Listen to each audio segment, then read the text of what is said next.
Today I'm reviewing the Thule T2 XTR Pro bike rack. It's a 2-tray rack.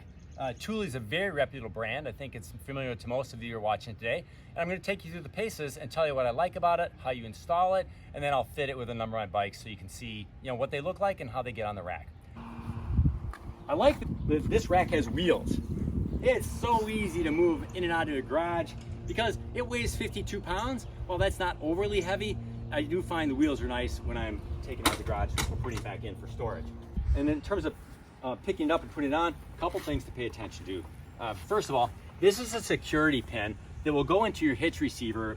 Most of them have a hole that you go through for a lock pin, etc. But this is just an extra security thing that goes in. This mechanism, when I turn the handle to secure the rack, it actually expands. It's hard perhaps to see, but see, it's pushing out, and that is what makes it secure inside your hitch. All I need to do, pick this up, align it with the receiver. This particular model I have is a 1 1/4 inch receiver. It also comes in 2-inch models. And when you look here, I have to make sure that that hole is available so this can slip in. It's really important that gets in. It doesn't go in all the way, but once that's secured, it adds a second safety mechanism. When I close it, I push up on the rack a little bit, and as soon as I get rid of all the wobble, it's secure. Make sure you remember to lock it, and once you put the key in and you turn it, this spins freely, it doesn't engage. If you need to, you can loosen these, there's 2 on each side, and you can move the tray to the left or the right. That way, if you have 2 bikes on here and you're having conflict with the handlebars or the seat, you can adjust the rack left or right, and you can avoid that whole problem. In order to tilt the rack down, all you need to do is squeeze in the handle. Nice solid click, you can hear it disengage, and then let the rack down. Again, a very satisfying click. You know it's solid now. I should also point out you can lower it, and that's for accessing your trunk.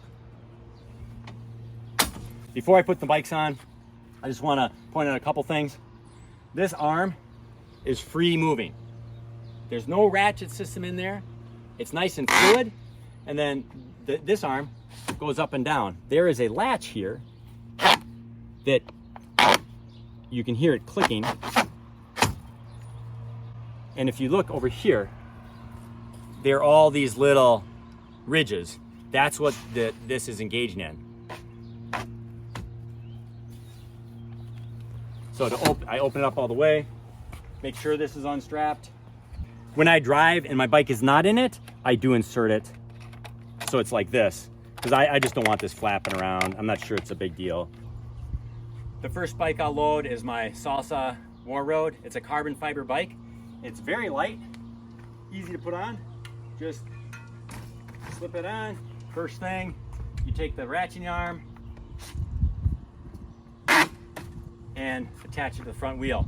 Now, a concern with any carbon fiber bike, I actually would not recommend this particular rack for it, because they say by Thule, they want you to have this arm as close to the fork as possible, which would end up rubbing the fork.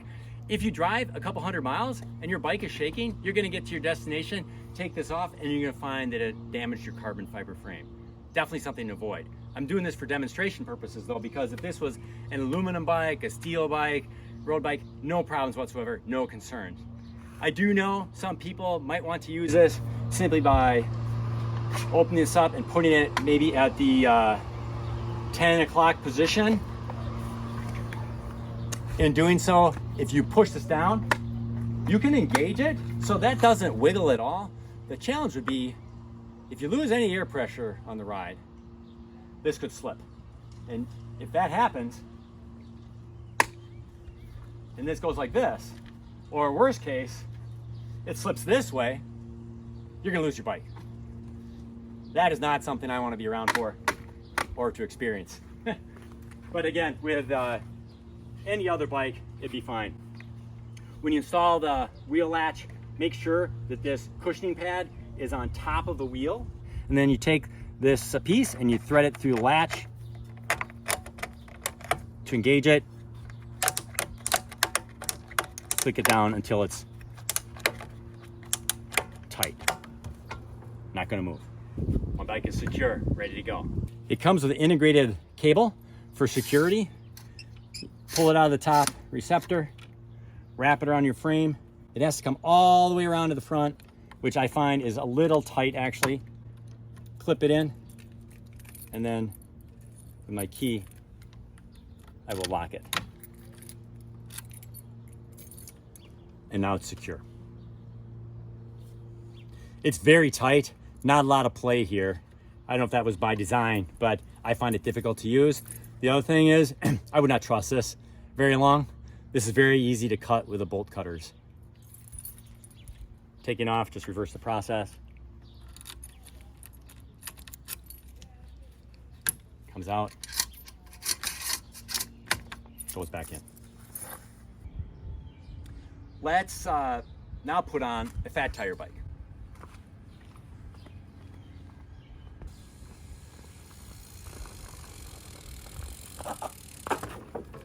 This is my Trek Farley 5. I use it in the winter on the snow. It's kind of fun. Bring this all the way up. Same process. I have to get the latch, make sure that latch isn't in the way. And again, up against the fork is what they recommend. With that in there, that's not moving. And you need to get an adapter, an extra long tab from Thule if you're gonna do a fat tire. You can see here that actually, if you take a close-up view, it's barely wide enough for my 4.5-inch tires. So it would work here. If you have 5-inch tires, which I know some people have, you'd have to get an adapter. The other thing, you can see this tire, it's cradled in here. Actually, I think it's cradled in here just fine. And it's secure. Something else I want to point out with this, it's nice how you notice that the handlebars and seat aren't touching here. Same thing here. And some of that has to do with the size of these bikes, but it's something you want to pay attention to. Another really important thing, I want to show you something on the pedals. When you put your bikes on, you want to make sure these pedals are not touching. And the danger is, when you're driving, this could end up clipping. Now, if these two are, again, together over miles and miles, you're gonna end up creating some problems. So what I do is I would take a piece of Velcro and I would attach this, I just wrap this around here and the down tube. That way this isn't gonna go in the wind when you're traveling. I would do the same thing in here. Otherwise, you end up having a problem, possibly the pedals connecting while you're driving. You wanna avoid that at all costs. All right, I'm gonna take this one off.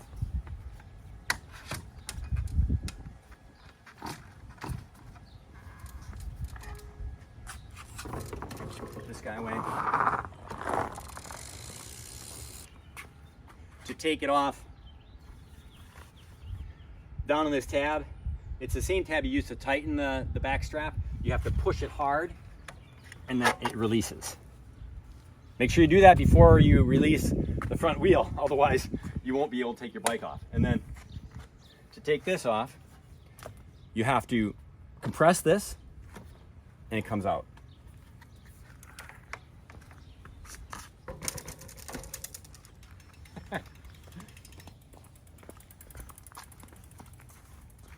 This rack is rated for 60 pounds per bike. So this is a Trek Verve 3 Plus low step.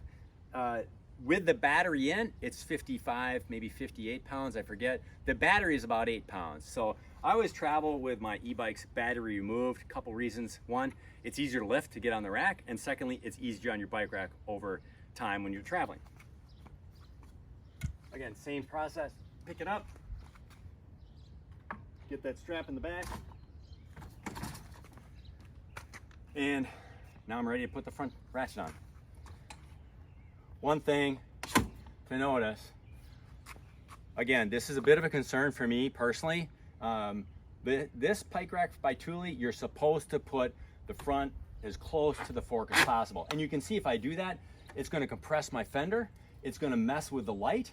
And for that reason, I personally wouldn't want to use this for this e-bike. I've chosen other bike racks for that. However, if you're comfortable with it, just again, put this far out, maybe at the 10 o'clock position. And if you tighten it down, you can hear it click. Now that's secure. As I already shared though, the concern would be if the tire deflates when you're traveling, this could wobble and you could lose your bike. Definitely want to avoid that. Here's another thing to point out. This tray in the back, it slides. So you can see here, the strap won't go in. So I have to adjust it because this bike has a longer wheelbase than the other ones.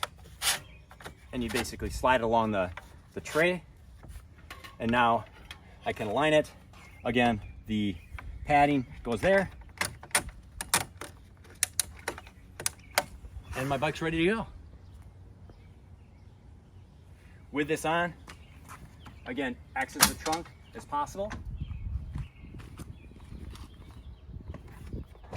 which is a really nice feature.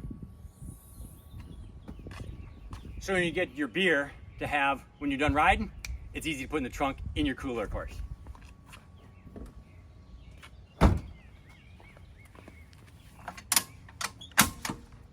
Good to go.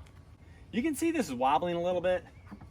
And when you're driving down the road, you can look in the rear view mirror and you're gonna see that. This is a heavy bike. I don't know how you can avoid that with this particular rack. Some of the other racks I've used have an arm that connects to the wheel up here and in the back, including the Ceres MTR, the Ceres MHS, and all the one-up racks, as well as the Mach 2 racks. They are frameless contact bike rack with two arms in the back that only connect to the tires. I personally think that gives you a little more stability.